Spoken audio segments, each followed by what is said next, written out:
Bismillahirrahmanirrahim. Assalamualaikum warahmatullahi wabarakatuh. Salam sejahtera bagi kita sekalian.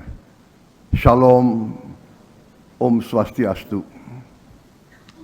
Namo Buddhaya, salam kebajikan, Rahayu Rahayu.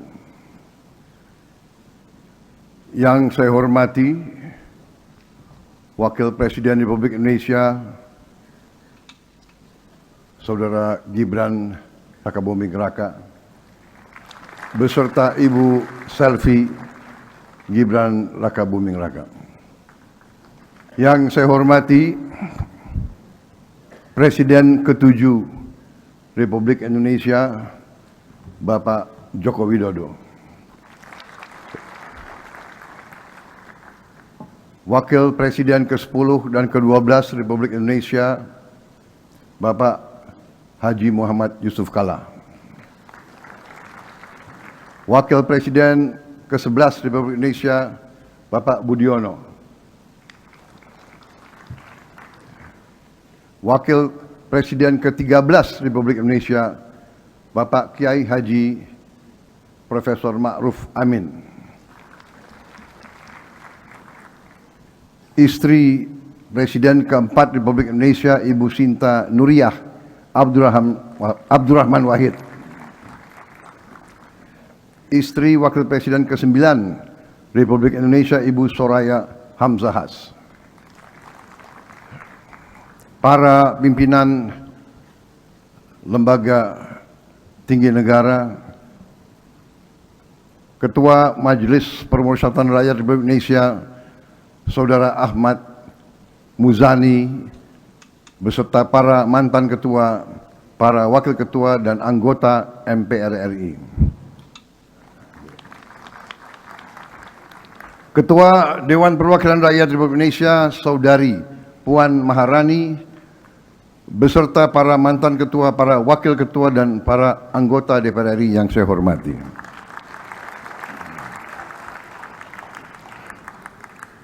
Ketua Dewan Perwakilan Daerah Republik Indonesia, Saudara Sultan Bakhtiar Najamuddin, beserta para mantan ketua, para wakil ketua dan para anggota DPD RI yang saya hormati.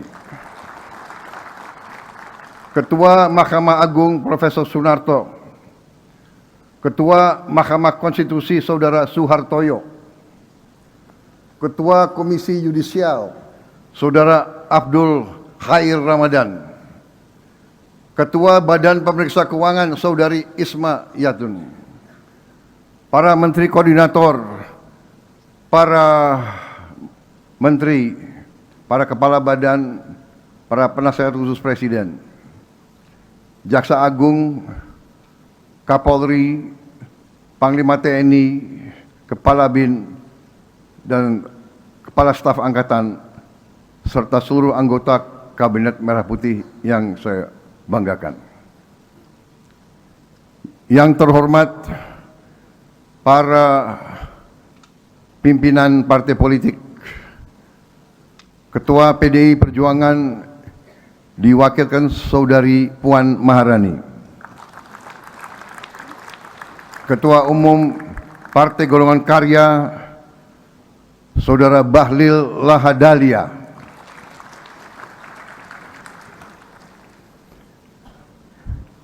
Partai Gerindra, saya sendiri, tapi juga hadir Ketua Harian Profesor Sufmi Dasko Ahmad, Ketua Umum Partai Amanat Nasional Saudara Zulkifli Hasan, Ketua Umum Partai Demokrat Saudara Agus Harimurti Yudhoyono, Ketua Umum Partai Kebangkitan Bangsa Saudara Abdul Muhaimin Iskandar, Presiden Partai Keadilan Sejahtera Saudara Ali Muzamil Yusuf, Ketua Umum Partai Nasional Demokrat Saudara Surya Dharma Paloh, para duta besar negara sahabat yang hadir, yang saya hormati para kepala daerah, para gubernur, para bupati, wali kota, dimanapun engkau berada, rekan-rekan pers media yang hadir, saudara-saudaraku sebangsa dan setanah air, seluruh rakyat Indonesia yang saya cintai, dimanapun engkau berada. Pertama-tama, sebagai insan yang bertakwa, marilah kita tidak henti-hentinya memanjatkan puji syukur kehadirat Tuhan yang Maha Besar, Tuhan yang Maha Esa, Allah SWT, bagi umat Islam atas segala rahmat dan karunia-Nya yang diberikan kepada kita, atas kesehatan nafas yang masih kita nikmati, atas perdamaian yang diberikan kepada negara dan bangsa kita di tengah dunia yang penuh peperangan, pertikaian, konflik, dan ketidakpastian. Atas rahmat ilahi, hari ini kita dapat hadir pada sidang tahunan MPR RI dan sidang bersama DPR RI dan DPD RI tahun 2026 dalam keadaan sehat, tidak kekurangan apapun, dan dengan penuh semangat cinta tanah air. Pagi ini saya kembali berdiri di aula yang terhormat ini, di aula yang sama tempat saya telah ucapkan sumpah sebagai Presiden Republik Indonesia dan Saudara Gibran Rakabuming Raka sebagai Wakil Presiden Republik Indonesia.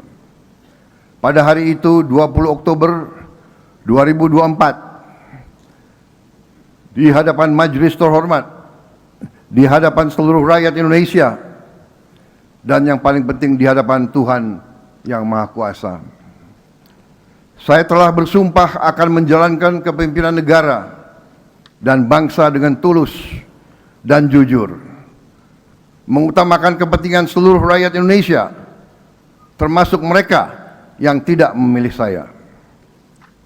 Untuk menunaikan janji-janji yang saya telah ucapkan dan menunaikan sumpah saya sebagai Presiden Republik Indonesia, saya telah pimpin pemerintahan Negara Kesatuan Republik Indonesia selama 21 bulan dengan 4 pedoman utama. Pertama, kami bekerja untuk menjaga dan melaksanakan perintah-perintah Undang-Undang Dasar Negara Republik Indonesia tahun 1945. Kedua, kami bekerja untuk menjaga, menjalankan, dan melindungi kepentingan inti nasional yang vital, the core and vital national interests. Hal ini termasuk menjaga dan mengelola dengan sebaik-baiknya kekayaan bangsa Indonesia agar dapat sepenuhnya dimanfaatkan untuk kemakmuran seluruh rakyat Indonesia. Ketiga, kami bekerja untuk mengatasi kesulitan rakyat dalam waktu yang sesingkat-singkatnya. Keempat, dalam bekerja kami selalu berorientasi kepada kepentingan rakyat dan kepentingan anak-anak mereka dan cucu-cucu mereka. Hari ini 21 bulan sejak sumpah itu saya ucapkan, saya kembali ke hadapan majelis ini. Saya kembali untuk menyampaikan apa yang telah kita kerjakan, apa yang mulai kita lihat hasil-hasilnya, dan apa yang masih harus kita selesaikan. Saya belum bisa mengatakan bahwa seluruh persoalan bangsa telah selesai, atau bahwa seluruh janji yang saya ucapkan telah tertunaikan. Belum. Tetapi dalam waktu kurang dari 2 tahun, kita telah buktikan bahwa dengan keberanian mengambil keputusan, dengan kerja keras, didasari oleh hati yang tulus, kehendak yang jelas, orientasi kepada rakyat, dan dengan gotong royong seluruh unsur bangsa, masalah-masalah yang selama puluhan tahun dianggap sangat rumit atau terlalu rumit dapat kita mulai selesaikan. Saya tidak mengatakan selesai, saya mengatakan kita mulai selesaikan.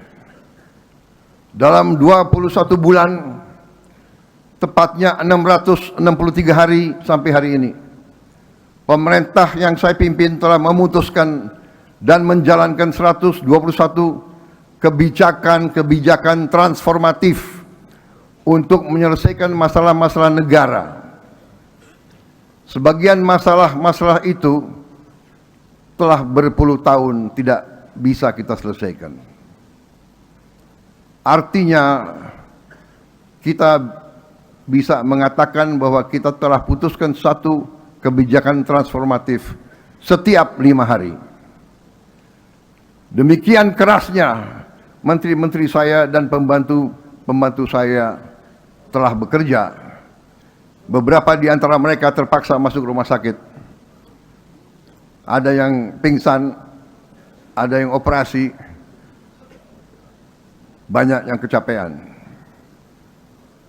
Saya berjanji kepada mereka bahwa dalam sisa masa jabatan saya ini, saya akan memberi lebih banyak waktu istirahat untuk mereka.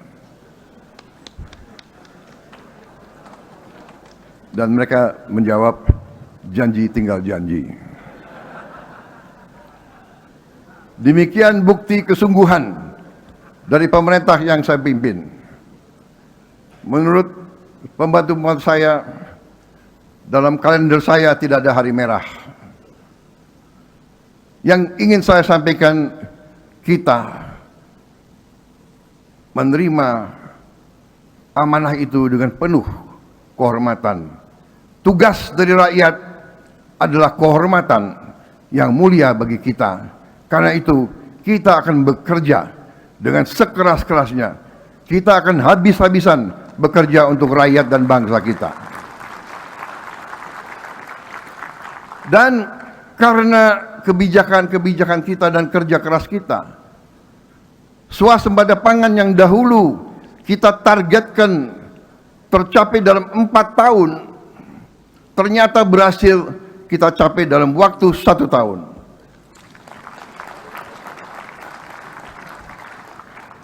Di tengah dunia sekarang yang sangat khawatir terhadap kelaparan massal akibat kesulitan pangan dan cuaca yang tidak menentu, kita alhamdulillah dapat saya laporkan di majelis ini, soal pangan, soal makanan untuk rakyat Indonesia, kita berada dalam keadaan aman dan kita akan mampu menghadapi tantangan-tantangan, termasuk tantangan El Nino yang katanya tahun ini El Nino-nya akan berarti El Nino yang paling dahsyat. Kita telah mencapai itu dengan keberanian menghadapi masalah. 145 aturan penyaluran pupuk telah kita hilangkan. Harga pupuk berhasil kita turunkan 20%. Hal ini terjadi pertama kali dalam sejarah Negara Kesatuan Republik Indonesia. Pertama kali harga pupuk dapat kita turunkan kepada rakyat. Tetapi pada saat yang bersamaan harga turun, tapi volume ketersediaan pupuk tambah untuk rakyat kita, saudara-saudara. Sehingga rakyat kita sekarang mudah mendapatkan pupuk. Dan karena itulah produksi meningkat, dan karena itulah juga kita lebih cepat swasembada pangan. Dan pada saat yang bersamaan, keuntungan PT Pupuk Indonesia, perusahaan negara BUMN, keuntungannya naik 252,8%. Harga pupuk turun, volume tambah, tapi keuntungan bagi PT Pupuk Indonesia naik 252,8%. Ini adalah akibat kerja tim yang membantu saya. Menteri Pertanian dengan seluruh jajarannya, para penyuluh pertanian, didukung oleh banyak kementerian lain, didukung oleh Pemda, didukung oleh TNI dan Polri. Semuanya ini dengan semangat gotong royong kita telah mencapai suatu prestasi yang diakui oleh dunia. Karena itu tahun ini kita sudah swasembada 8 komoditas pangan.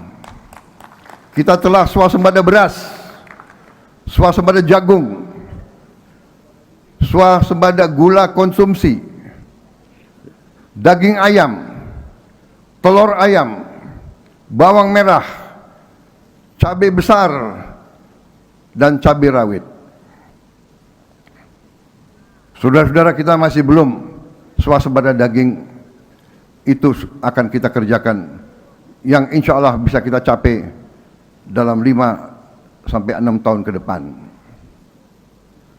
Janji swasembada energi sekarang sudah mulai kita wujudkan dengan pertama kali swasembada BBM jenis solar. Kita berhasil produksi diesel dengan B50 dari kelapa sawit. Sehingga mulai tahun ini, mulai 1 Juli 2026, kita tidak lagi mengimpor solar dari luar negeri. Dan kita berhasil menghemat devisa 170 triliun rupiah, sekitar 9,5 miliar dolar Amerika, tidak lagi harus kita kirim ke luar negeri.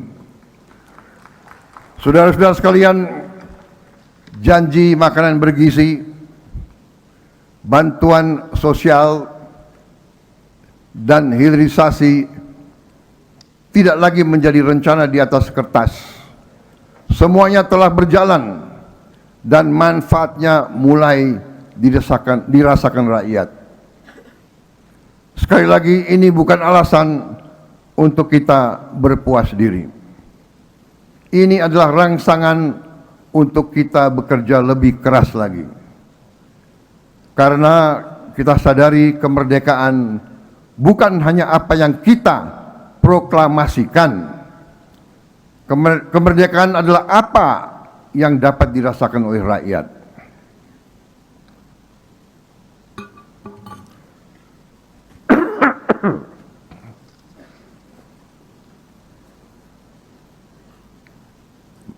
Maaf, mohon izin.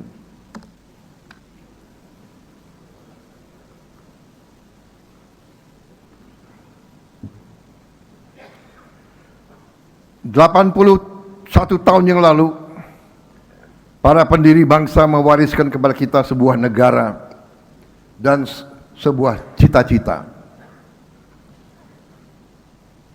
Indonesia yang berdaulat, adil, dan makmur. Indonesia yang kekayaannya harus dipergunakan sebesar-besarnya untuk kemakmuran rakyat dan tidak boleh hanya dinikmati oleh segelintir orang saja. Saya tidak menerima mandat dari rakyat untuk menjelaskan mengapa masalah tidak dapat diselesaikan. Saya menerima mandat dari rakyat justru untuk menyelesaikan masalah-masalah dan mengatasi kesulitan-kesulitan rakyat. Kami memilih mengambil keputusan yang sulit pada hari ini daripada mewariskan masalah yang lebih berat lagi dan lebih rumit lagi kepada generasi-generasi penerus kita. Saudara-saudara sekalian, pembangunan bangsa bukan pekerjaan presiden seorang diri, bukan pekerjaan hanya pemerintah. Republik ini dibangun oleh kerjasama seluruh lembaga negara, pemerintah pusat dan daerah, serta seluruh elemen dari masyarakat, seluruh rakyat Indonesia.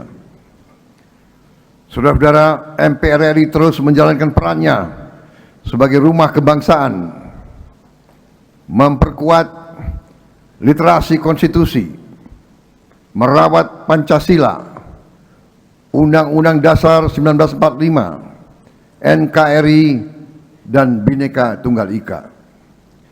Demokrasi tidak boleh berhenti pada prosedur pemilihan. Demokrasi harus memenuhi hak dasar rakyat dan berpegang kepada semua pasal-pasal di Undang-Undang Dasar kita.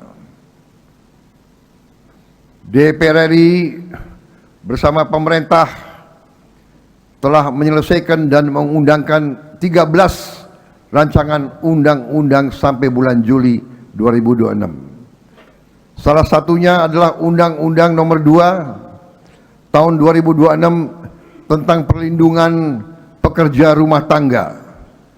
Pengakuan bahwa setiap pekerjaan memiliki nilai martabat dan setiap pekerja berhak untuk memperoleh perlindungan. DPD RI telah menghimpun 10.883 aspirasi dari 38 provinsi dan membawanya ke dalam dialog bersama pemerintah, dalam hal ini Bappenas dan kementerian-kementerian lainnya, sebagai masukan bagi rencana kerja pemerintah 2027. DPD juga terus memperjuangkan rancangan undang-undang daerah kepulauan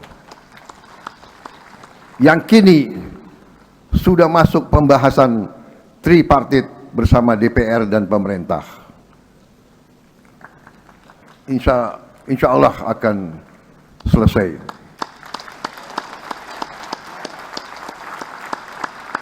Mahkamah Agung pada tahun 2025 menangani 38.148 perkara dan berhasil memutuskan 37.973 perkara. Dengan demikian produktivitasnya adalah 99,54%. Sebanyak 96,74% perkara diselesaikan dalam waktu kurang dari 3 bulan. Ini adalah capaian ketepatan waktu tertinggi sepanjang sejarah Mahkamah Agung. Kita beri penghargaan kepada Ketua Mahkamah Agung dan jajarannya. Sesungguhnya keadilan yang terlambat adalah ketidakadilan yang dipanjangkan. Mahkamah Konstitusi sepanjang 2025 telah menangani 701 perkara dan permohonan, termasuk 334 perselisihan hasil pemilihan kepala daerah. Sebanyak 598 perkara dan permohonan telah diputus. Sampai dengan 23 Juli 2026, 84,51% permohonan ke MK diajukan secara daring sehingga yaitu online, sehingga warga dari Aceh sampai Papua tidak harus selalu datang ke Jakarta. BPK menjaga agar setiap rupiah uang rakyat digunakan dengan benar dan tepat. Sepanjang 2025, rekomendasi hasil pemeriksaan BPK telah menghasilkan penyelamatan keuangan negara sebesar 112 triliun rupiah. Kepercayaan dunia kepada auditor Indonesia juga meningkat. BPK terpilih menjadi Ketua International Organization of Supreme Audit Institutions (INTOSAI) periode 2008-2031 dan juga terpilih menjadi United Nations Board of Auditors periode 2026-2032. Komisi Yudisial pada Januari sampai Juni 2026 menerima 1.402 laporan masyarakat dan 622 permohonan pemantauan persidangan.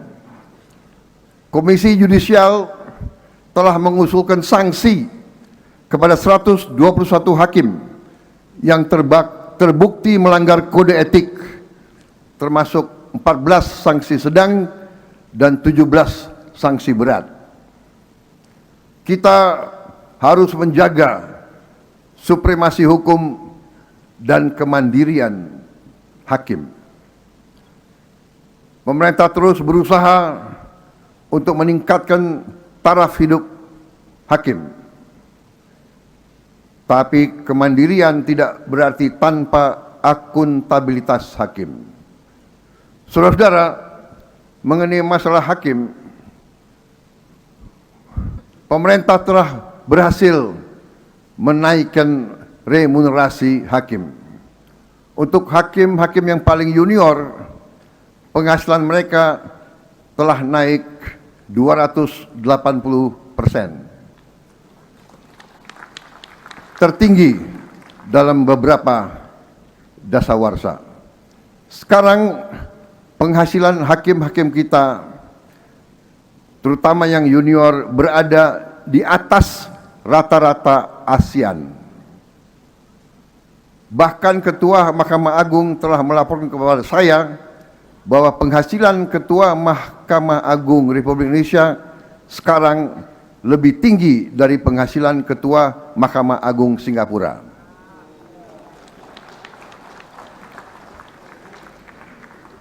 Beliau yang lapor kepada saya. Saudara-saudara sebangsa dan setanah air, kita harus memperkuat yudikatif kita. Kita harus memperkuat lembaga-lembaga yudikatif. Karena para hakim mahkamah kita adalah benteng terakhir keadilan. Adalah benteng terakhir di mana rakyat menuntut, berharap bisa mendapat keadilan. Bahwa supremasi hukum dan keadilan tidak hanya untuk orang yang kuat, tapi rakyat kita yang paling tidak berdaya harus bisa mendapat keadilan di mahkamah-mahkamah kita, di pengadilan-pengadilan kita. Saudara-saudara sekalian, kita mengetahui dunia sedang menghadapi konflik geopolitik, perang dagang, perang terbuka di Eropa, di Timur Tengah, dan berbagai tempat lain di dunia. Seluruh dunia mengalami gangguan rantai pasok dan tekanan ekonomi. Dalam keadaan seperti ini, Indonesia harus semakin mampu berdiri di atas kaki kita sendiri. Kita harus bisa mandiri. Kita tidak boleh tergantung pasukan-pasukan dari luar. Karena kalau situasi tiba-tiba berubah ke arah yang lebih jelek, kita tetap harus survive. Alhamdulillah karena kerja keras kita, karena kepercayaan rakyat kepada pemerintah, di tengah ketidakpastian global, investasi tetap tumbuh.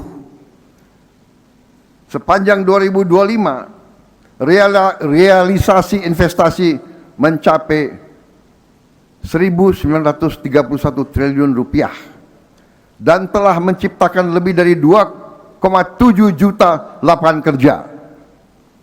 Pada semester pertama 2026 ini saja, realisasi investasi mencapai 1.010 triliun rupiah dan telah menciptakan lebih dari 1,4 juta lapangan kerja.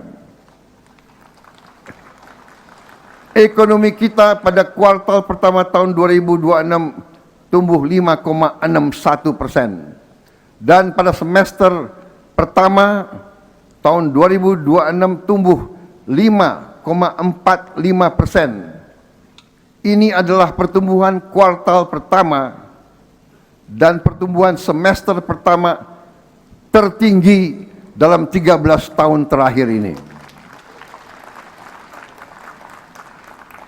Dengan kebijakan-kebijakan yang tepat, yang rasional, yang menggunakan akal sehat, saya yakin pertumbuhan ekonomi kita di akhir tahun ini bisa mencapai angka 6%. Tetapi saya tegaskan di hadapan majelis ini, bagi saya pertumbuhan dan investasi bukan tujuan akhir. Tujuan kita adalah kesejahteraan rakyat kita. Pertumbuhan tinggi tidak bisa dinikmati oleh rakyat kita, kebanyakan tidak bermanfaat bagi kita. Setiap rupiah investasi harus menciptakan pekerjaan, harus menghasilkan perbaikan kualitas hidup rakyat kita, terutama rakyat kita yang paling bawah. Itulah orientasi pemerintah yang saya pimpin. Kita tidak boleh meninggalkan mereka yang tidak berdaya. Kita tidak boleh membiarkan kelaparan ada di bumi Indonesia. Republik Indonesia anggota G20, tidak pantas masih ada rakyat kita yang lapar. Saudara-saudara sekalian, bangsa yang kuat adalah bangsa yang mampu memberi makan rakyatnya sendiri. Ketika kami menerima mandat, petani masih menghadapi pupuk yang sulit diperoleh, harga gabah yang jatuh setiap saat panen, aturan yang berbelit-belit. Kita harus berani menghadapi kesulitan dan masalah ini. Dan dengan demikian, walaupun kita tidak menyalahkan siapapun, kita melangkah dengan mencari solusi. Birokrasi tidak boleh menghambat keputusan yang baik.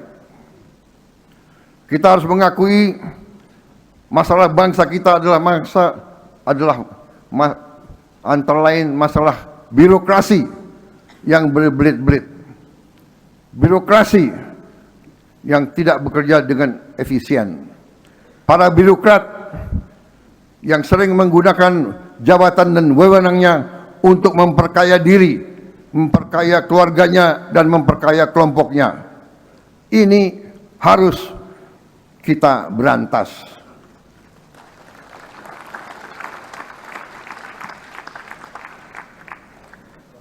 Bukan kita tutup-tutupi. Era sekarang, era digital, era informasi. Tidak ada gunanya kita tutup-tutupi. Justru kita harus selesaikan masalah ini. Dan ini memerlukan persatuan di antara semua pemimpin dan kelompok politik. Karena birokrasi yang tidak efisien, birokrasi yang korup akan menghancurkan suatu bangsa. Negara harus memudahkan rakyat, bukan mempersulit. Dan kalau saya bicara, saya tidak hanya bicara pemerintah pusat. Justru saya bicara juga kepada pemerintah daerah, pemerintah provinsi dan pemerintah kabupaten. Tanya rakyat, dengarkan suara rakyat. Mereka yang pertama akan menyampaikan bahwa sering program-program tidak sampai ke rakyat. Saudara-saudara, hari ini hadir di tengah-tengah kita mengundang Saudara Joko Purnomo. Bapak Joko ini ketua kelompok tani dari Desa Purwosari, Kabupaten Ngawi, Jawa Timur. Pak Joko telah 20 tahun bertani. Dengan air, teknologi, dan pupuk yang telah disediakan oleh pemerintah, ia sekarang mampu panen 3 kali setahun. Dengan produktivitas sampai 9 ton padi per hektar. Penurunan harga pupuk 20% ikut memangkas biaya produksinya. Mana Pak Joko? Kita tepuk tangan untuk Pak Joko. Sebagai wakil dari para petani Indonesia, para pahlawan bangsa, produsen pangan bagi seluruh rakyat Indonesia. Kita boleh punya tentara yang paling hebat, boleh punya pesawat terbang yang canggih, kalau tidak ada makan, saya kira bangsa ini berhenti saja sebagai bangsa. Kerja keras petani, penyuluh, pemerintah daerah, saya katakan, semua unsur, TNI Polri, terima kasih, koperasi, BUMN pangan, terima kasih atas kerjasama dan gotong royong saudara-saudara. Kita telah menghasilkan capaian yang besar, dan kita kadang-kadang harus menyadari bahwa kita, bangsa kita mampu mencapai hal-hal yang besar, dan jangan kita selalu rendah diri, jangan selalu kita kalah sebelum bertarung. Saudara-saudara sekalian, dalam 1 tahun terakhir ini Indonesia mencapai swasembada 8 komoditas pangan. Dan dengan demikian kita menyadari bahwa capaian kita cukup membanggakan. Kita masih belum swasembada bawang putih. Kita berjuang agar dalam 3 tahun kita bisa mencapai swasembada bawang putih. Yang saya sebut tadi, daging masih belum, daging sapi yang belum, daging kerbau juga belum, tapi daging ayam sudah. Pada dasarnya sebetulnya untuk protein sebenarnya kita sudah swasembada, yaitu protein dari ikan, protein dari telur, protein dari daging ayam. Saudara-saudara, di hari ini tadi sudah saya menyampaikan penghargaan khusus kepada mereka-mereka yang telah bekerja keras sehingga kita bisa mencapai swasembada pangan ini. Saudara-saudara, selain itu kita juga telah berhasil mencapai capaian-capaian berarti di sektor-sektor lain.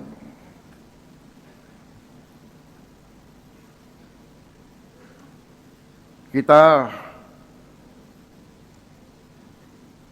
di bidang perikanan, kita sedang membangun kampung nelayan merah putih yang akan dilengkapi pelabuhan dermaga, tempat pelelangan ikan, penyimpanan ruang dingin, bengkel, pengolahan hasil laut, perumahan, dan fasilitas sosial. Hari ini 100 kampung nelayan telah kita bangun. Target kita 1.386 kampung nelayan akan berdiri dan berfungsi pada akhir Desember 2026. Laut Indonesia harus menjadi sumber kemakmuran nelayan Indonesia. Nilai perikanan kita setiap tahun adalah sekitar 34 miliar dolar. Baru hanya mungkin 5% yang dapat kita nikmati. Sisanya diambil oleh kapal-kapal negara lain tanpa izin kita. Bayangkan berapa nilai yang kita hilang tiap hari, tiap malam. Kita juga harus membangun armada kapal ikan yang modern. Kita butuh belasan ribu kapal. Ini tantangan berat, tapi kita harus mulai. Pada tahun 2027 akan datang, kita targetkan kita akan mulai membangun 1.582 kapal ikan modern. Saudara-saudara sekalian, juga tadi kita sudah singgung, dalam rangka memperkuat ekonomi rakyat dari bawah, kita juga membangun koperasi-koperasi Desa Merah Putih. Hari ini kita telah berhasil mendirikan dan mengoperasikan 10.000 koperasi Merah Putih. 3.300 diantaranya operasi secara optimal. Dan target kita akhir tahun 2026 harus 30.000 koperasi Merah Putih berdiri dan beroperasi dengan baik. Saudara-saudara sekalian, dengan koperasi Merah Putih ini, untuk pertama kali dalam sejarah Republik Indonesia, dari sejak kita menerima kedaulatan, untuk pertama kali negara akan menguasai rantai pasok sendiri, sehingga tidak bisa kita dipermainkan oleh saudagar-saudagar yang hendak mempermainkan pasar. Kita tidak anti pasar, tidak bisa kita anti pasar. Ekonomi adalah didasarkan atas bergeraknya pasar, tapi pasar bisa dimanipulasi, pasar bisa dirusak, pasar bisa diatur oleh mereka yang menguasai modal besar. Dan karena itu, rakyat kita harus kita bantu, kita harus organisir, kita harus berdayakan melalui koperasi. Koperasi yang dibantu, koperasi yang diperkuat, koperasi yang diberdayakan. Saudara-saudara sekalian, semua barang-barang subsidi akan disalurkan melalui koperasi Merah Putih, sehingga barang-barang subsidi tidak boleh dan tidak bisa diperdagangkan.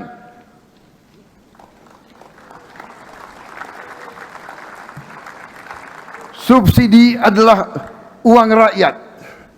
Barang yang disubsidi oleh uang rakyat, untuk rakyat, dan bukan dagangan. Saudara-saudara, BUMN adalah milik seluruh rakyat Indonesia. BUMN tidak boleh milik direksi, bukan milik komisaris, bukan pula sumber dana bagi penguasa.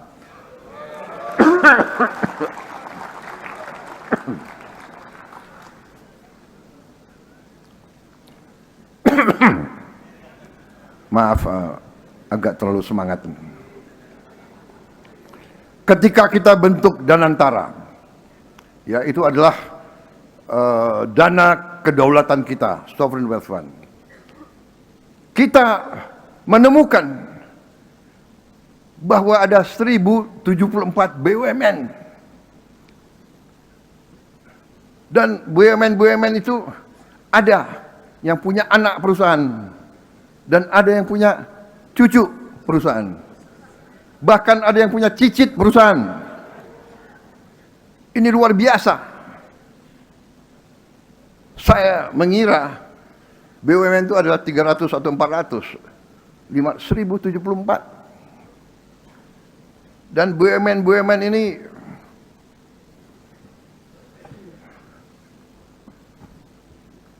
kadang-kadang bekerja seenaknya, tidak bertanggung jawab kepada bangsa, kepada negara. Pemerintah tidak dianggap. Saya tidak paham bagaimana bisa terjadi seperti ini.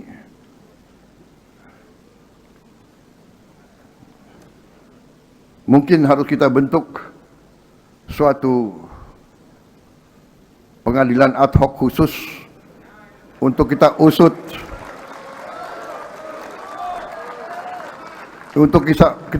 pengurus-pengurus direksi 30 tahun ke belakang mungkin.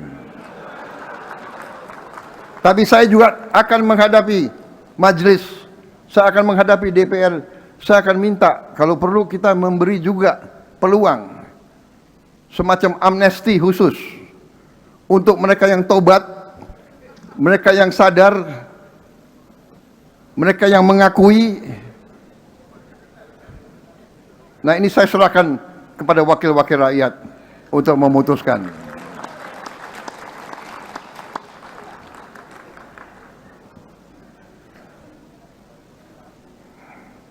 Kalau saya laporkan semuanya, saya takut rakyat kita marah semuanya. Saudara-saudara, terlalu banyak BUMN yang tidak produktif. Rugi terus, laporannya untung. Ngarang aja itu, untungnya itu. Kita kena masalah. Karena banyak perusahaan-perusahaan asing kan juga kerjasama dengan BUMN kita. Jadi kita harus menghilangkan ini, permainan-permainan ini. Tapi saya dengan bangga hari ini saya melaporkan kepada majelis yang terhormat, hari ini kita telah menutup 290 BUMN. Pada Desember 31, 2026 kita targetkan hanya akan memiliki paling banyak 300 BUMN. 750 BUMN lebih akan kita tutup. Hanya yang produktif, hanya yang menciptakan nilai tambah untuk rakyat akan kita pertahankan. Ini mungkin adalah restrukturisasi korporasi terbesar di dunia. Dengan perampingan jumlah BUMN, hari ini saja kita telah menghemat biaya overhead sekitar 50 triliun rupiah. Hanya dari gaji, direksi, komisaris, sewa gedung, sewa mobil, perjalanan dinas, bla bla bla bla, kita sudah menghemat 50 triliun rupiah lebih. Target kita Desember 31, target kita harus menghemat 70 triliun lebih, saudara-saudara. Kita bisa bayangkan dengan 50 triliun berapa puskesmas bisa kita perbaiki, berapa sekolah bisa kita renovasi, berapa rumah untuk rakyat kita bisa kita berikan.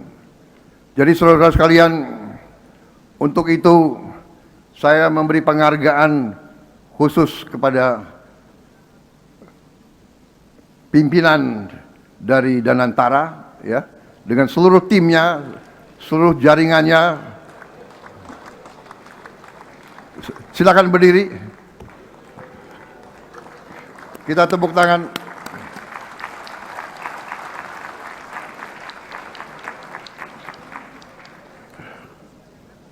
Juga tim pertanian, tim ekonomi, saya minta berdiri semua.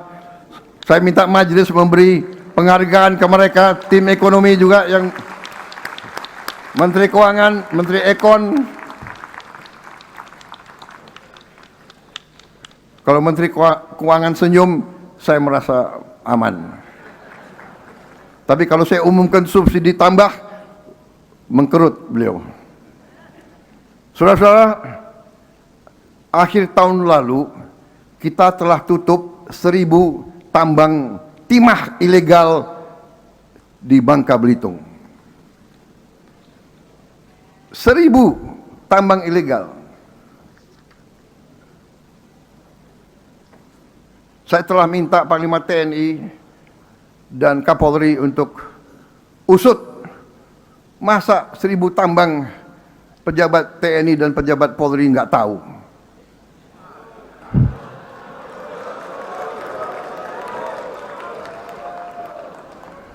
Kapolri dan Panglima TNI, ya, usut.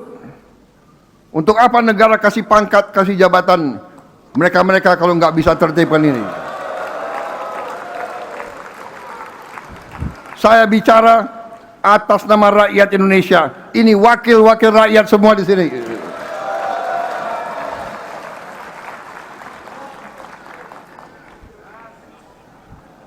Pemimpin yang baik, komandan yang baik adalah yang berani menertibkan anak buahnya sendiri.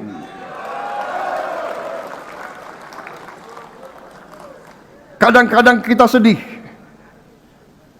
Anak buah yang kita sayang, yang baru saja kita beri bintang, naikin pangkat, harus kita tindak.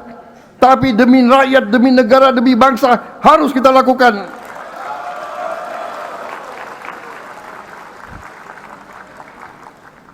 Saya sadar, saya disumpah di sini.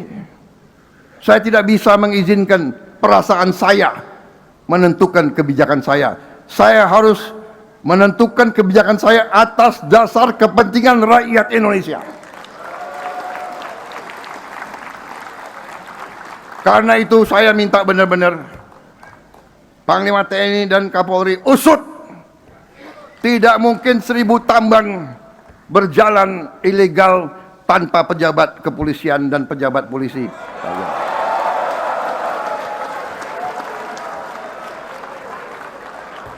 Tapi Menteri Keuangan usut bea cukai juga.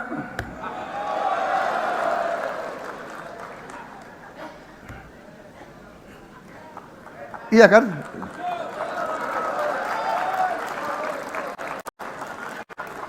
Bakamlah, tugasmu jaga itu penyelundupan. Kenapa masih banyak penyelundupan di situ? Saudara-saudara, ya, nggak ada masalah. Kita justru menantang mereka berbuat yang terbaik, ya. Mereka itu anak-anak kita, tapi harus kita berani tegakkan kebenaran. Rakyat kita sekarang tidak mau terima ketidakadilan, tidak mau melihat lagi penyelewengan. Mereka bukan bodoh, mereka pinter. Mereka orang yang paling rendah, paling tidak berdaya, sudah punya gadget-gadget semua. Saudara-saudara, bayangkan dalam 6 bulan tahun 2026 ini PT Timah telah mencapai keuntungan 2,7 triliun rupiah. 9 kali lebih tinggi dibandingkan periode yang sama tahun lalu. Saudara-saudara sekalian. Artinya naik 900%. Dalam 6 bulan naik keuntungan 900%. Karena PT Timah adalah TBK. PT Timah valuasinya sekarang naik 280% di bulan Agustus 2026 dibanding Agustus 2025 yang lalu. Saudara-saudara, mungkin yang punya saham di PT Timah berarti kekayaannya naik 300%. Sayang Kepala BP Danantara tidak memberi proyeksi kepada kita. Kalau enggak kita borong itu saham PT Timah. Pembenahan BUMN kita lakukan secara besar-besaran. Di 6 bulan pertama tahun 2026 ini, untung bersih PT Semen Indonesia naik 408,9%. 400%. Untung bersih PT Pupuk Indonesia naik 252,8%. Untung bersih PT Pertamina naik 86%. Untung bersih Pegadaian naik 84,4%. Saudara-saudara, untung bersih Pelindo naik 60,4%. Dan untung bersih PTPN naik 54,4%. Garuda Indonesia yang hampir dipilotkan, yang pesawatnya adalah puluhan pesawat di grounded, tidak bisa mereka perbaiki.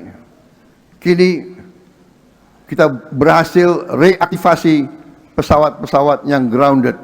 Per bulan Juni 2026, total pesawat yang berhasil kita reaktivasi bertambah 20 pesawat sehingga menjadi 140 pesawat. Garuda Indonesia yang sudah sekian tahun rugi sekarang sudah ada harapan untuk kembali untung. Kalau kemarin tidak terjadi perang di Timur Tengah, sesungguhnya bulan Juli ini Indonesia sudah untung. Kita sekarang berharap di awal tahun 2027 mereka sudah mulai untung. Saudara-saudara, saya juga ingatkan di sini bahwa kita tidak mau toleransi dengan permainan angka, dengan laporan palsu. Kita harus dapat angka-angka yang benar, angka yang tepat, walaupun kadang-kadang pahit. Kita telah mengoreksi laporan keuntungan dari banyak BUMN. Setelah kita koreksi, hasil BUMN tahun 2024 menjadi 186 triliun rupiah. Dividen BUMN di tahun 2024 adalah 85,5 triliun rupiah. Karena perbaikan-perbaikan yang kita kerjakan, pada tahun 2025 keuntungan BUMN mencapai 326 triliun rupiah. Naik 75,3% dari 2024. 326 triliun rupiah ini adalah keuntungan tanpa permainan angka. Dividen BUMN yang disetor tahun 2025 mencapai 142,3 triliun. Naik 67% dari tahun 2024. Namun, tentu lebih tepat angka dividen BUMN dilihat secara net dengan penanaman modal negara atau PMN yang diberikan dari APBN ke BUMN pada tahun yang sama. Pada tahun 2024, dividen BUMN dikurangi PMN adalah 53 triliun rupiah. Tahun 2025, dividen BUMN dikurangi PMN adalah 138 triliun rupiah. Naik 160%. dividen BUMN di tahun 2026 ini diproyeksikan kembali naik sampai dengan 200 triliun tanpa ada PMN. Artinya dari 2024 ke 2026 naik dari 53 triliun rupiah ke 200 triliun rupiah, atau bisa dikatakan 4 kali lebih besar, 400% meningkatnya tanpa PMN. Saudara-saudara, ini membuktikan dengan manajemen yang akal sehat, dengan niat tidak menipu, keberhasilan kita bisa datang dengan sangat cepat. Sekali lagi, saya apresiasi manajemen dan pimpinan Danantara. Saya kira pantas ini pimpinan Danantara nanti mendapat bintang kehormatan yang pantas di suasana Hari Kemerdekaan ini. Apakah majelis menyetujui? Pantas tidak mereka menerima tanda kehormatan? Pantas tidak?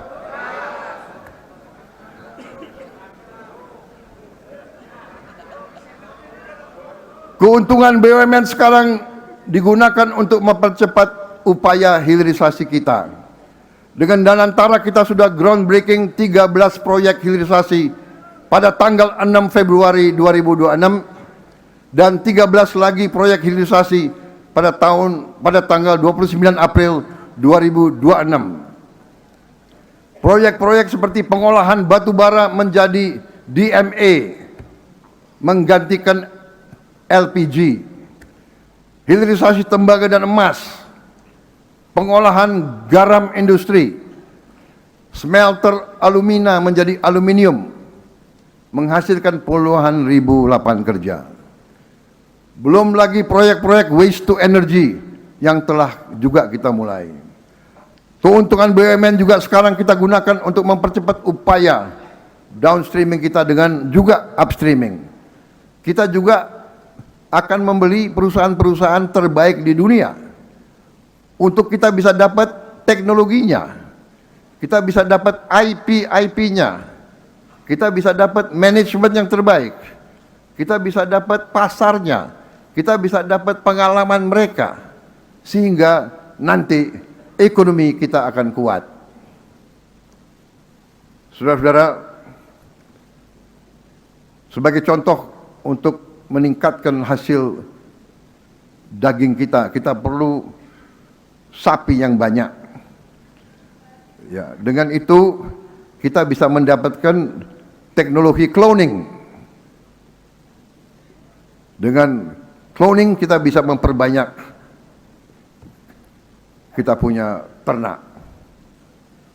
Kita juga telah membangun Bank Emas Indonesia. Kita ingin emas Indonesia tidak hanya ditambang di negeri ini, tapi disimpan, diperdagangkan, dan diberi nilai tambah di negeri orang lain. Hari ini dengan adanya Bank Emas yang baru beroperasi 1 tahun, Bank Emas kita di Pegadaian dan di Bank Syariah Indonesia sudah mengelola 153 ton emas dengan nilai sekitar 360 triliun rupiah atau sekitar 20 miliar dolar Amerika Serikat. Kekayaan Indonesia harus memperkuat tabungan, pembiayaan, dan perekonomian Indonesia. Maaf, saya mohon izin.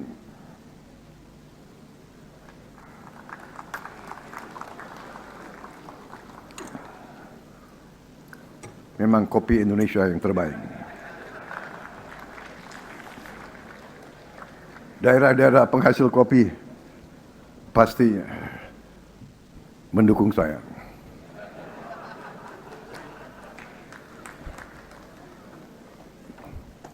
Tenang aja, pemilu masih lama. Ini banyak yang calon-calon.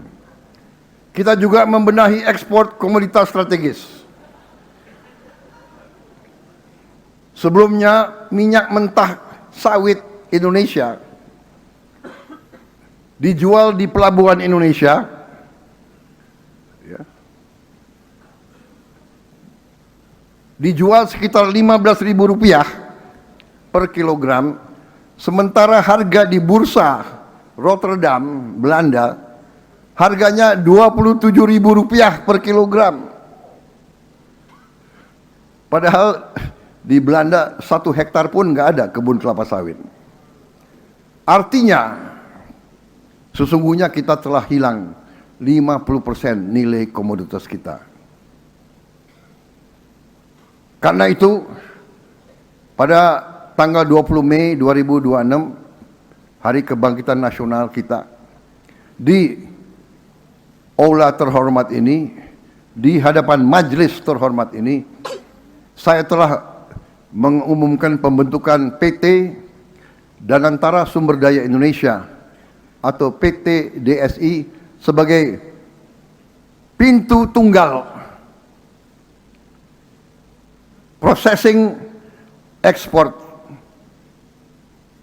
komoditas milik Indonesia. Ya. Saya ulangi, processingnya bukan bahwa satu PT yang akan menguasai komoditas dan mengekspor, tidak. Tapi sekarang kita bisa monitor berapa yang muat di atas kapal, berapa ton, berapa yang dilaporkan di atas kertas, berapa yang sampai ke tujuan ekspor. Kita tidak ingin laporan yang satu berbeda dengan laporan di negara tujuan. Sejak mulai beroperasi pada tanggal 1 Juni 2026, hanya dengan 3 komoditas, ya, batu bara, kelapa sawit,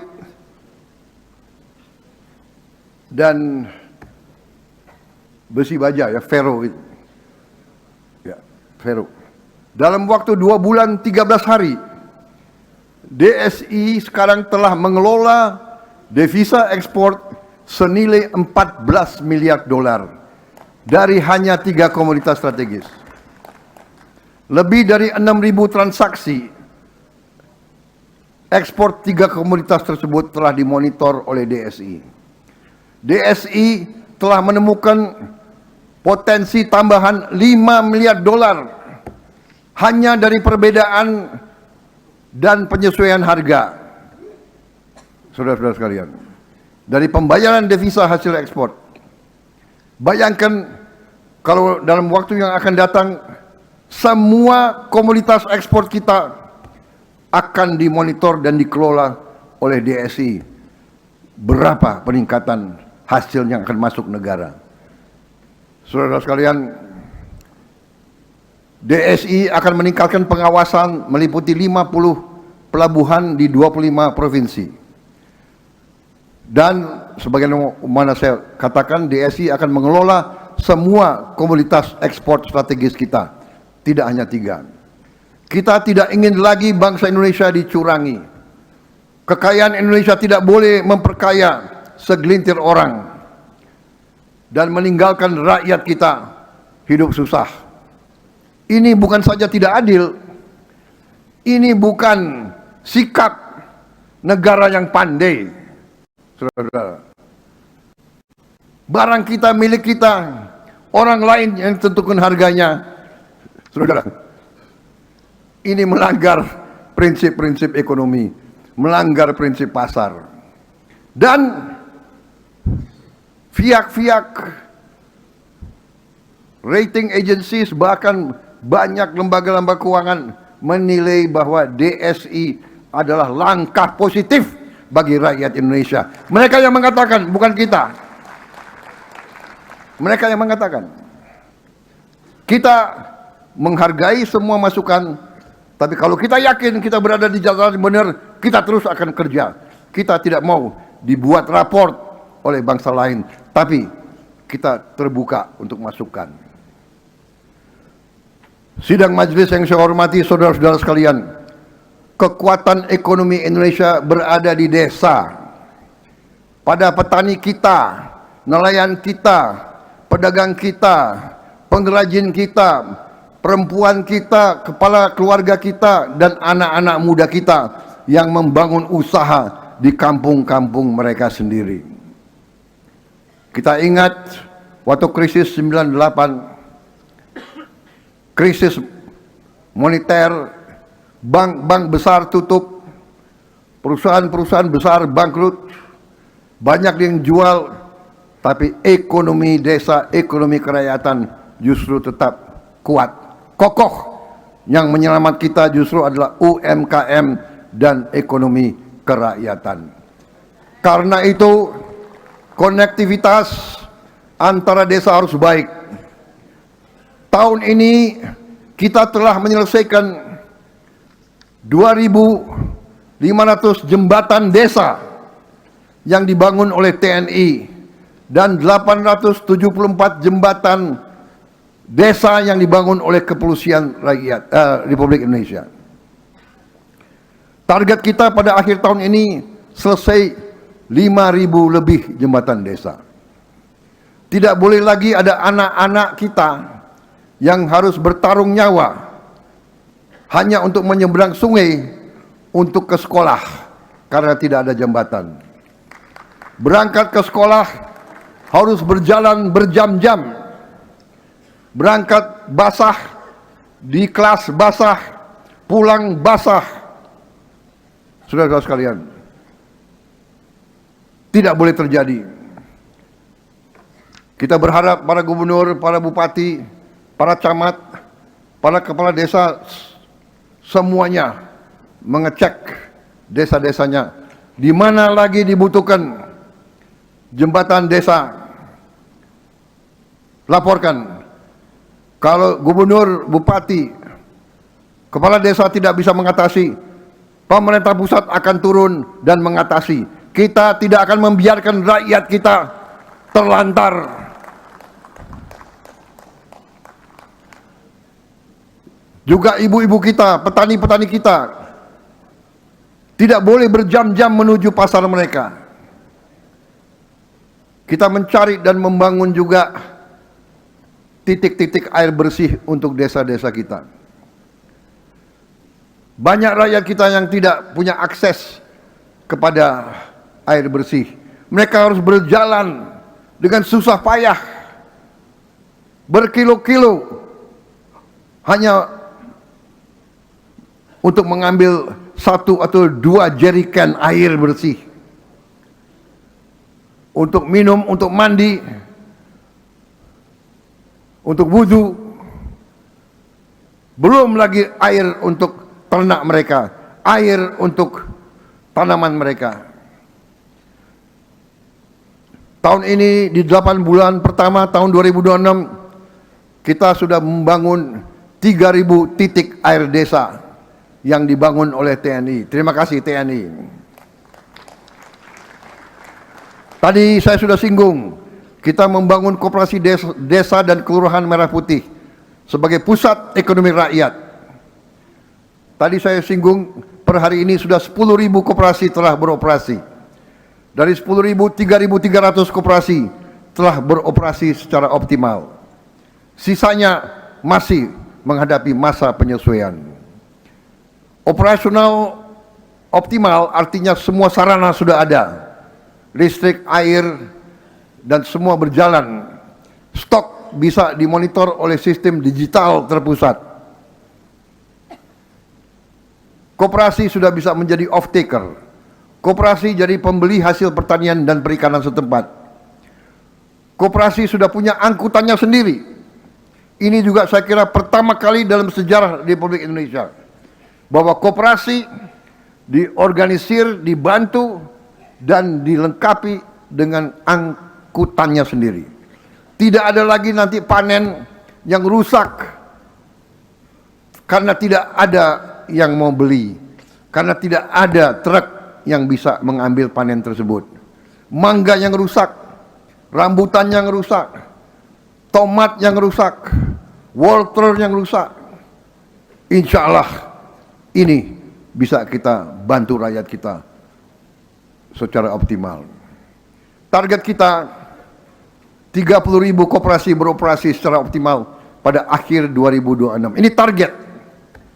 Kita cantumkan target kita tinggi. Kita ingat kata-kata Bung Karno, gantungkan cita-citamu setinggi langit. Kalau kau tidak berhasil, minimal kau jatuh di antara bintang-bintang, saudara-saudara. Target harus tinggi. Bekerja keras. Insya Allah sampai. Kalau saya taruh target 12.000, nanti sampainya 11.000. Kalau nanti 30.000, sampainya 29.000, ini prestasi. Saudara-saudara, kekuatan ekonomi saya sebut ada di UMKM. Kita juga telah mengatur pembagian hasil yang lebih adil bagi pengemudi ojek online dan aplikator. Tadinya pengemudi ojol hanya dapat 80% dari upaya kerja mereka. Karena aplikator minta 20%. Tapi dengan rekomendasi pemerintah,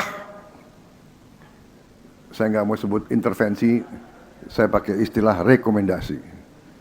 Tapi sebetulnya ya agak intervensi juga itu.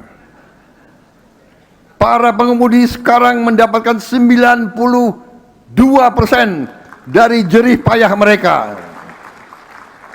Dan banyak pengemudi melaporkan penghasilan mereka naik signifikan. Ada yang naik 2 kali, bahkan ada yang mengatakan dia naik 3 kali. Saudara-saudara. Saudara-saudara sekalian, kita juga menggerakkan ekonomi hijau. Sistem registrasi unit karbon untuk pertama kali kita berlakukan di Indonesia. Dan bursa nilai ekonomi karbon telah kita dirikan dan telah berjalan dengan mengadopsi standar karbon dunia. Hutan yang kita jaga, hutan lindung, semua hutan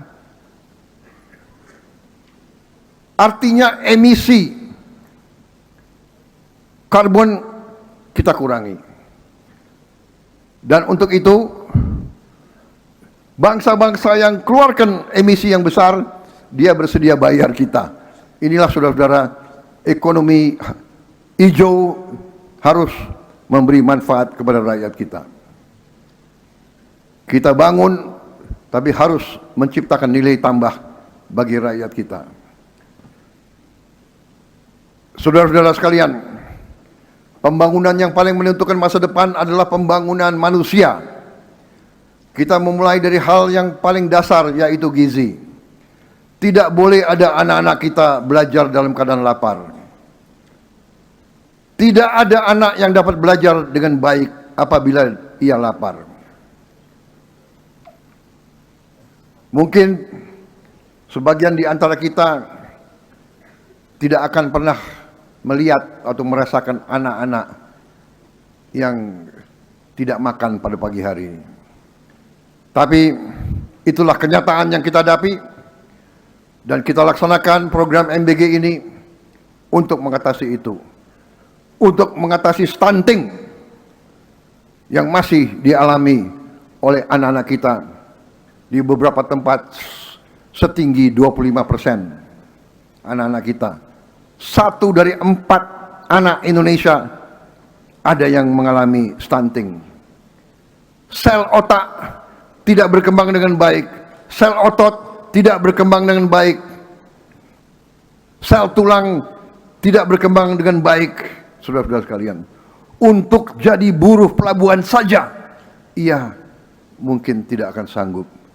Untuk jadi petani, buruh tani saja mungkin dia juga tidak akan sanggup. Kita tidak boleh menerima 1 dari 4 anak Indonesia mengalami stunting. Kita tidak boleh menerima itu.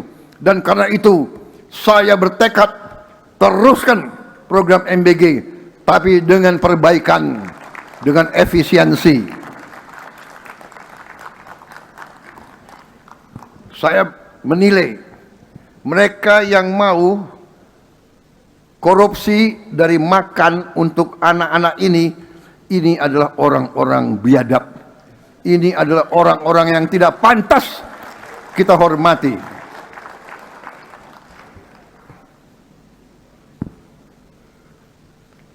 Menurut saya ini sudah sama sekali tidak ada nilai kemanusiaan.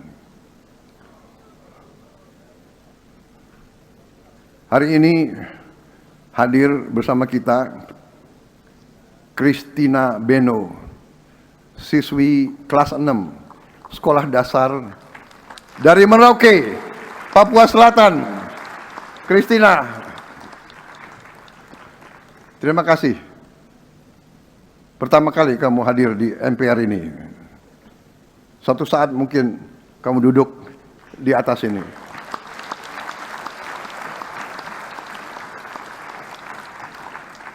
Sekarang sudah ada Menteri ESDM dari Papua.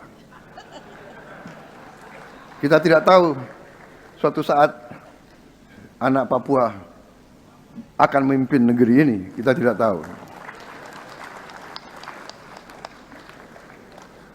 MBG telah membantu Christina menjadi lebih bugar, lebih fokus, dan lebih rajin hadir di sekolah.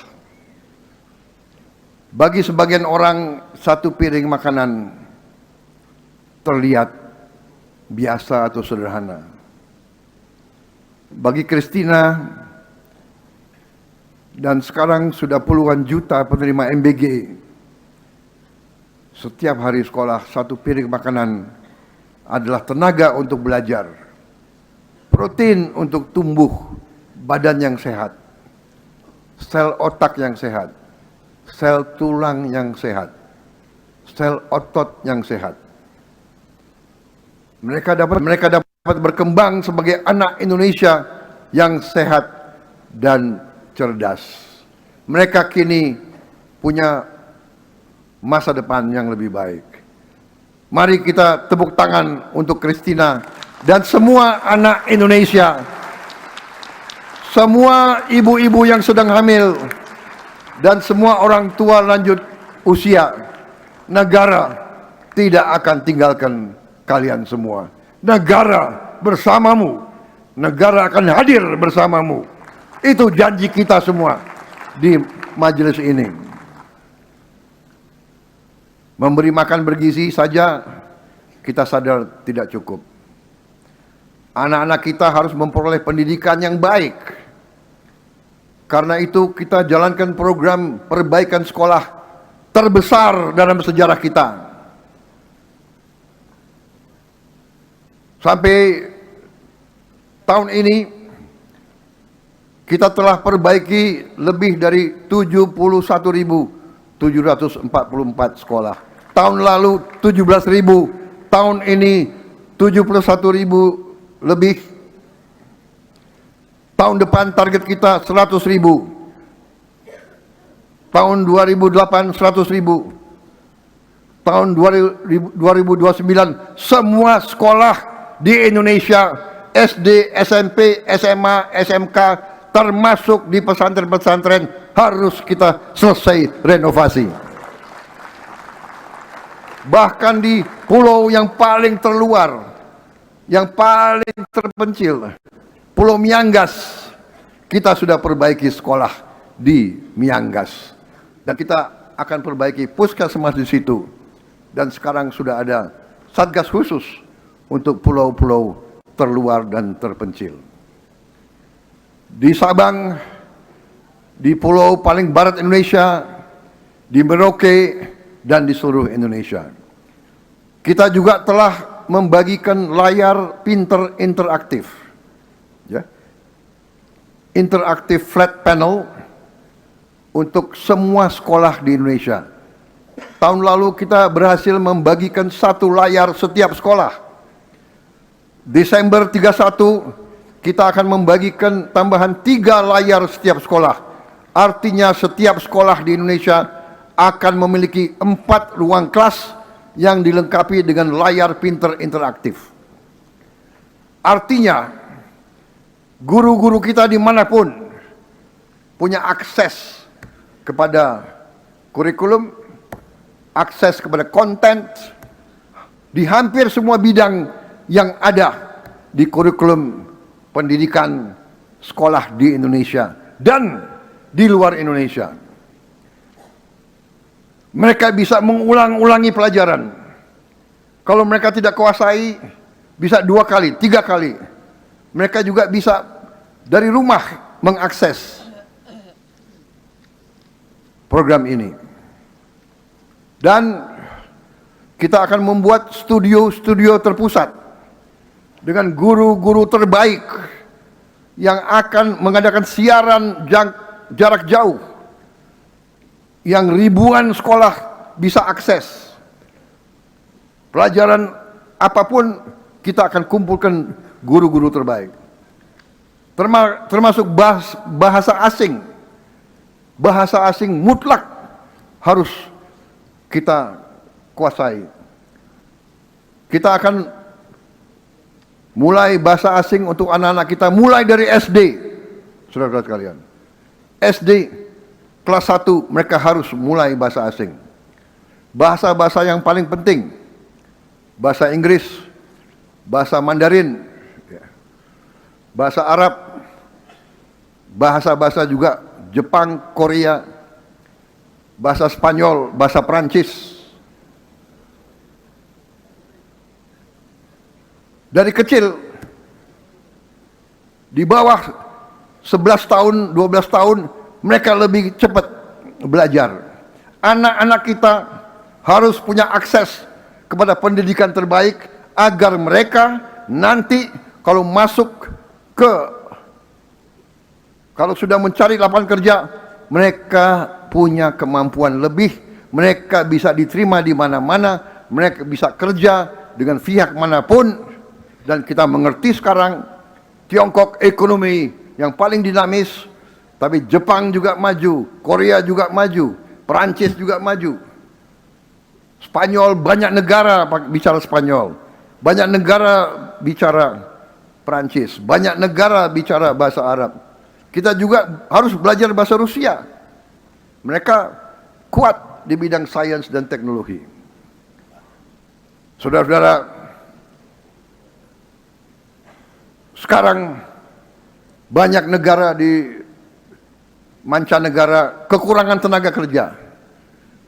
Setiap pemimpin saya ketemu bertanya, bisa enggak tenaga kerja dari Indonesia? Mereka perlu untuk kerja di bidang pariwisata. Pariwisata ya harus bisa belajar bahasa. Mereka butuh di rumah sakit mereka. Mereka butuh perawat. Mereka butuh caregiver. Harus bisa bahasa. Dan orang Indonesia dikenal ramah, ulet, dan sopan. Karena itu tenaga kerja kita diharapkan nanti bisa menjadi kompetitif di dunia, memperkuat ekonomi Indonesia.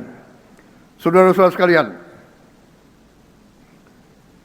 kita juga membangun sekolah rakyat, sekolah berasrama bagi anak-anak dari keluarga yang paling tidak berdaya. Dengan ruang kelas, tempat tinggal, makanan bergizi, komputer, guru, dan lingkungan yang aman. Strateginya adalah kita harus memutuskan lingkaran kemiskinan. Kalau orang tua mereka menghadapi nasib yang kurang baik, mengalami kondisi keterpurukan, kondisi kemiskinan, anak-anak mereka tidak boleh terus miskin. Sesuai pasal 34 Undang-Undang Dasar Negara kita, negara harus intervensi. Hari ini 93 sekolah rakyat permanen sudah kita buka. Nantinya sekolah rakyat rintisan sudah 182, dan nantinya semua kabupaten akan punya satu sekolah rakyat. Salah satu siswanya adalah Muhammad Rizky Pratama. usia 12 tahun.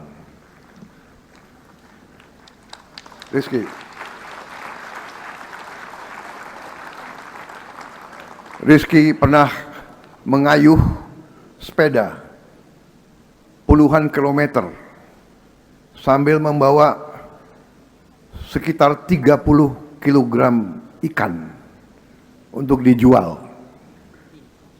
Bayangkan, Rizky berdiri lagi. Bayangkan badan seperti ini, naik sepeda membawa 30 kilo ikan. Luar biasa kau, Rizky. Kau anak yang baik.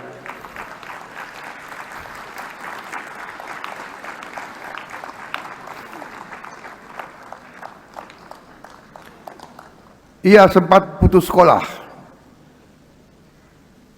dan waktu masuk sekolah rakyat ia belum lancar membaca dan belum bisa menghitung dengan baik. Hari ini Rizky kembali ke sekolah. Ia mendapatkan kembali haknya untuk belajar dan menata cita-cita. Tidak ada investasi yang lebih berharga daripada mengembalikan masa depan seorang anak. Saudara-saudara sekalian, saya yakin Rizky, kau akan menjadi pribadi yang kuat. Hadir pula Citra Nur Ramadhani dari Kabupaten Pangkajene dari Provinsi Sulawesi Selatan. Ketika kelas 4 sekolah dasar, Citra hampir putus sekolah karena harus membantu ibunya berjualan kacang.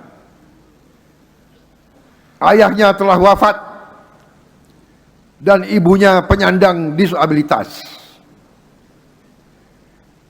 Sekolah rakyat memberi Citra kesempatan untuk belajar tanpa meninggalkan keluarganya menghadapi perjuangan sendiri.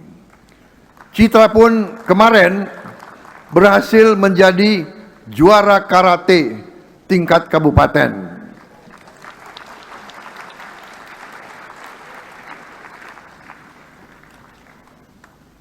Citra, umurmu berapa, Citra?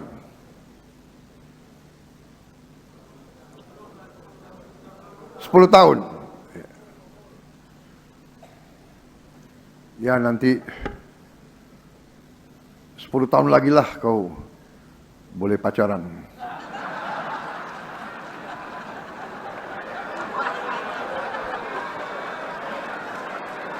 Citra,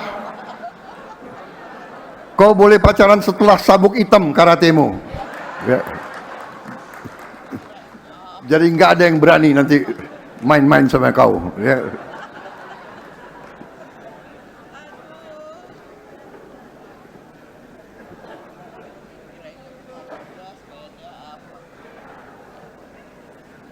Kemarin saya juga mendapat kabar 7 siswa sekolah rakyat di Makassar berhasil menang Olimpiade Nasional Indonesia ke-15 di bidang matematika, biologi, bahasa Indonesia, sejarah, dan sosiologi. Juga ada Ismi Ulfaidah dari Sekolah Rakyat Poliwari Mandar, Sulawesi Barat, yang berhasil terpilih menjadi Paski Braka Nasional.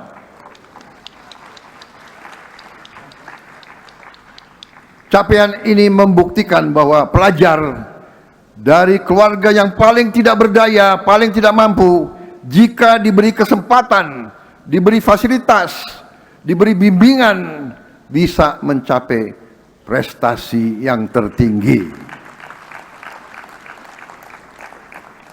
Rizky, Citra, dan seluruh siswa-siswi rakyat, sekolah rakyat dimanapun kalian berada, kami di sini untuk kamu semua.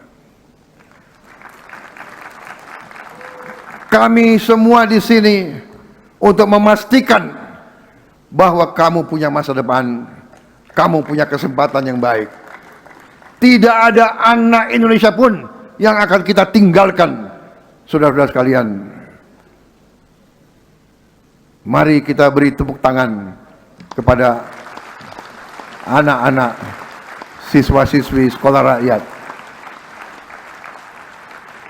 Saudara-saudara sekalian, adil itu tidak berarti negara beri semua orang perlakuan yang sama. Adil adalah ketika negara beri dukungan yang sesuai dengan kebutuhan. Karena itu, bagi anak-anak kita yang memiliki bakat dan kecerdasan istimewa, kita juga telah selesaikan pembangunan 4 SMA unggul, yaitu SMA Garuda di Belitung Timur, Konawe Selatan, Bulungan, dan Timur Tengah. Dan sudah ada lebih dari 20 SMA unggul Garuda transformasi.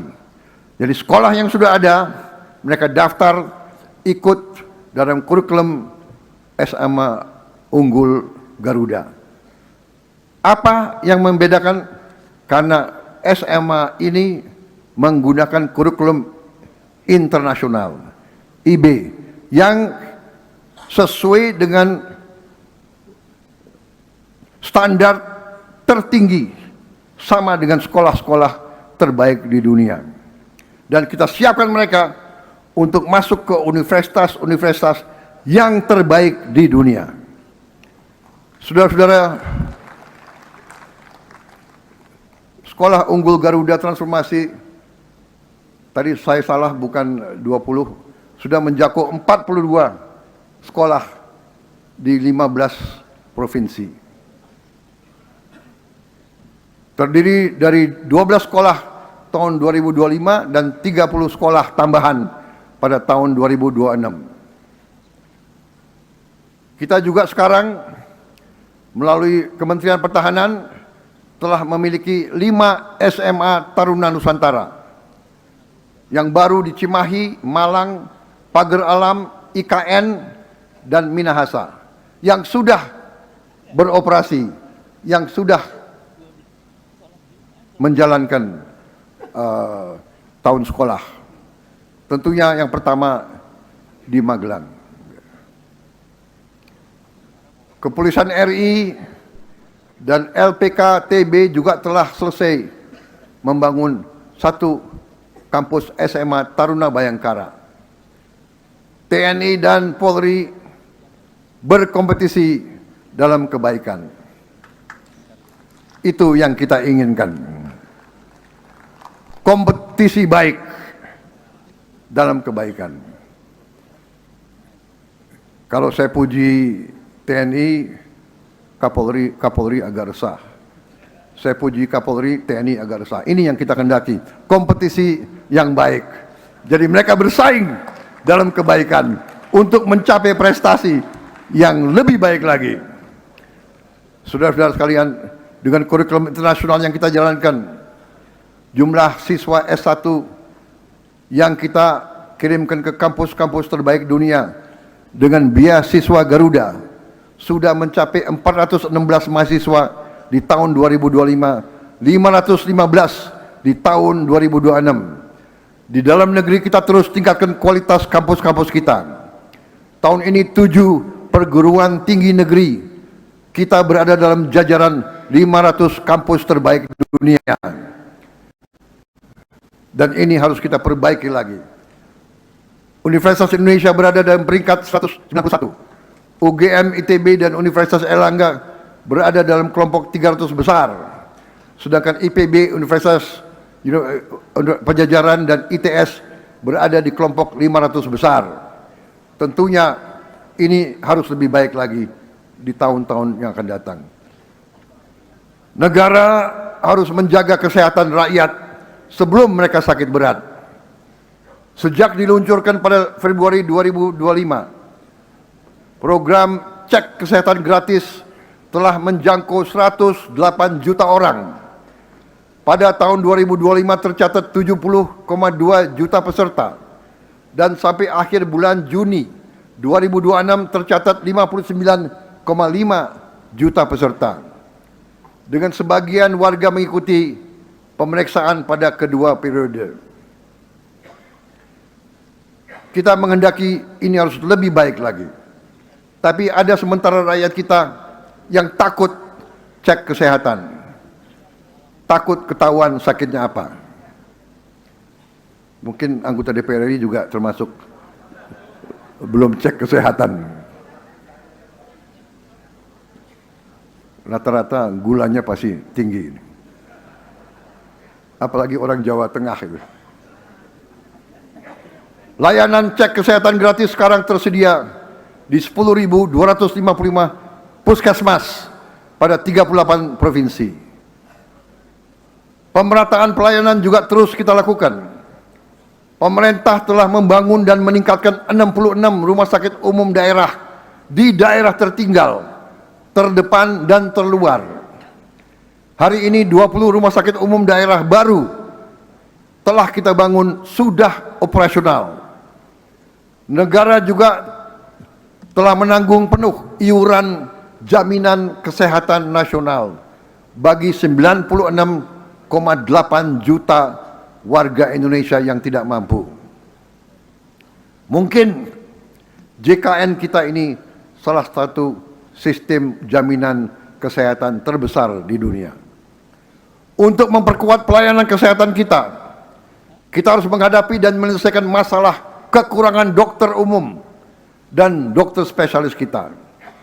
Hampir semua puskesmas kita belum memiliki 13 jenis tenaga kesehatan secara lengkap.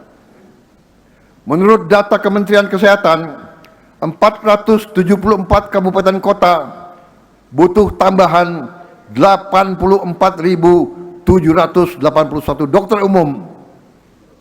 505 kabupaten kota butuh tambahan 127.580 dokter gigi. Dan kabupaten kota 481 kabupaten kota butuh tambahan 55.712 dokter spesialis. Terutama di kabupaten kota yang jauh dari ibu kota provinsi. Terutama juga banyak di Indonesia Timur. Untuk itu, selama 21 tahun terakhir, pemerintah telah membuka 9 fakultas baru, serta 170 program studi spesialis dan subspesialis, baik yang berbasis perguruan tinggi maupun berbasis rumah sakit. Kita menghadirkan program studi spesialis untuk pertama kali di 11 provinsi untuk mengejar kebutuhan dokter umum, dokter gigi, dan dokter spesialis kita. Saudara-saudara sekalian, untuk itu kita harus mencari solusi. Kita harus memperbanyak dokter-dokter spesialis dan dokter-dokter gigi dan dokter-dokter umum kita. Karena dari kerusakan gigi bisa menghasilkan kerusakan organ-organ lain di tubuh itu. Saudara-saudara sekalian. Perlindungan sosial kita sadari harus semakin tepat sasaran, mudah dan bermartabat. Per hari ini, digitalisasi pendaftaran bantuan sosial untuk program PHK dan PKH. Tadi saya minta maaf, izin minum kopi lagi.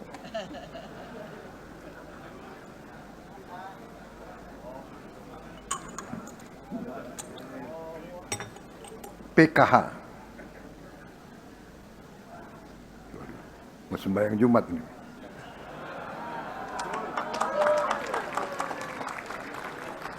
PKS udah ngelirik-ngelirik.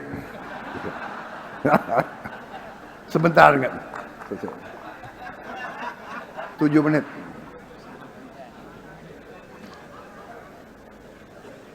Telah berjalan di 153 kabupaten dan kota pada 38 provinsi. Lebih dari 3 juta keluarga telah terdaftar menuju target 49 juta keluarga pendaftar, atau lebih dari 50% keluarga Indonesia pada saat implementasi nasional. Sebelumnya, keluarga tidak mampu harus mengeluarkan Rp150.000 untuk perjalanan, dokumen, fotokopi, dan waktu kerja yang hilang. Sekarang pendaftaran dapat dilakukan tanpa biaya, gratis. Pemeriksaan kelayakan yang sebelumnya dapat memakan waktu 75-200 hari, kini dapat diselesaikan dalam hitungan menit atau jam. Rakyat yang tidak mampu tidak boleh bayar untuk membuktikan bahwa ia tidak mampu. Rakyat juga tidak boleh berkali-kali menyerahkan data yang sebenarnya sudah dimiliki oleh negara.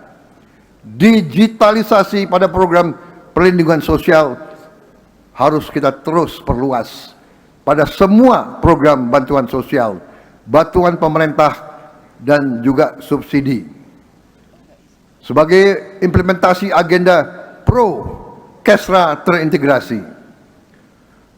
Juga untuk meningkatkan ketepat sasaran, transparansi, dan kemudahan bagi masyarakat Indonesia. Hari ini hadir bersama kita Ibu Susana dari Kabupaten Bogor. Ia bekerja sebagai buruh harian, mengupas bawang dengan upah Rp700.000 per kilogram. Program Keluarga Harapan dan program sembako membantu menjaga pendidikan anak-anaknya. Hadir pula Ibu Margarelita Roy dari Kupang, Nusa Tenggara Timur. Sejak kecil ia hidup dalam kesulitan dan tidak pernah mengenyam pendidikan. Pada usia 38 tahun, ia masih berdagang serta merawat tantenya yang sudah berusia 80 tahun. Bantuan sosial atensi berupa beras dan minyak menjadi penopang keluarganya. Negara hadir bukan untuk menggantikan kerja keras rakyat. Negara hadir agar kerja keras rakyat tidak sia-sia. Saudara-saudara sekalian, sebagaimana tadi disinggung oleh Ketua DPD RI, dan sebagaimana berkali-kali saya sampaikan, bahwa pembangunan adalah sebuah long march, suatu perjuangan panjang. Apa yang kita bisa lakukan sekarang, kita tingkatkan, kita perbaiki, kita tambah, tapi dirintis oleh presiden-presiden dan pemimpin-pemimpin sebelum saya.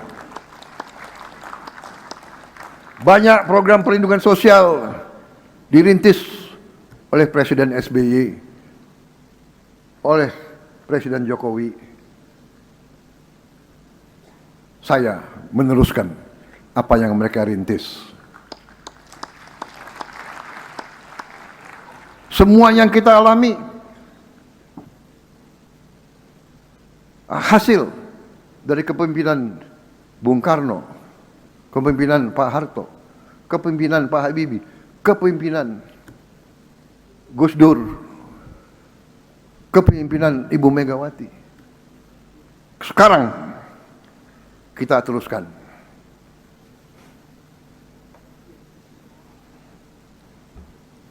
Ya, saya mengerti, saya sudah diingatkan. Saat ini 11.40, azan Jumatan 12.00. Sebentar lagi. Rumah bukan sekedar bangunan. Rumah adalah tempat keluarga berlindung, tempat anak belajar dan keluarga bertumbuh. Tahun 2026 sampai 30 Juni, pemerintah telah menyalurkan bantuan stimulan perumahan swadaya, bantuan renovasi rumah bagi 83.907 rumah. ini masih jauh dari sasaran kita. Kita harus bekerja keras untuk tambah. Juga kita telah bantu pembelian rumah murah dengan program FLPP dan sekarang sudah menjangkau hampir 100.000 rumah. Kredit program perumahan telah menjangkau 90.878 debitur. Hadir bersama kita hari ini Ibu Telma Humena dari kota Manado. Rumahnya dahulu memiliki fondasi rapuh, dinding lantai dan atap yang rusak. Melalui BSPS keluarganya dapat memperbaiki rumah itu. Kita akan sekarang mencari langkah-langkah untuk menambah perbaikan rumah. Hadir juga Bapak Andre Kawaru dari Samarinda. Ia berdagang kelinci dari pasar ke pasar malam hari. Bertahun-tahun hidup di rumah kontrakan. Melalui KPR subsidi FLPP, Pak Andre kini memiliki rumah sendiri. Bagi keluarga Pak Andre dan jutaan rakyat Indonesia, rumah bukan sekedar aset.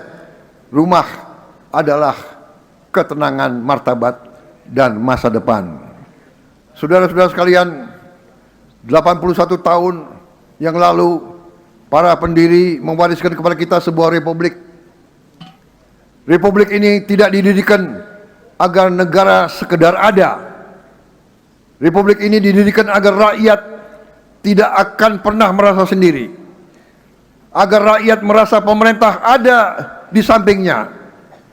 Tugas kita bukan sekedar menjaga republik itu tetap berdiri. Tugas kita adalah memastikan republik ini berhasil sebagai bangsa. Republik ini berhasil punya kemampuan untuk hadir di tengah-tengah rakyat dan menghadirkan kemakmuran bagi seluruh rakyat Indonesia. Mari kita buktikan bahwa kepada dunia bahwa demokrasi kita dapat menghasilkan kesejahteraan. Terima kasih Ketua MPR, terima kasih Ketua DPD RI. Selalu dibicarakan persatuan, persatuan, persatuan. Dari Bung Karno selalu bermimpi persatuan Indonesia.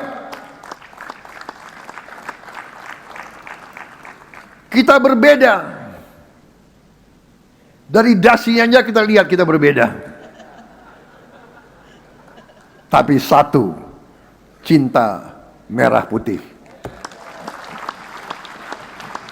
Dirgahayu Republik Indonesia ke-81.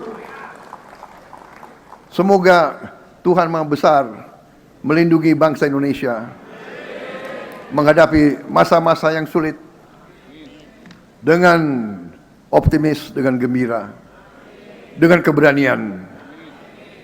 Merdeka! Merdeka! Merdeka!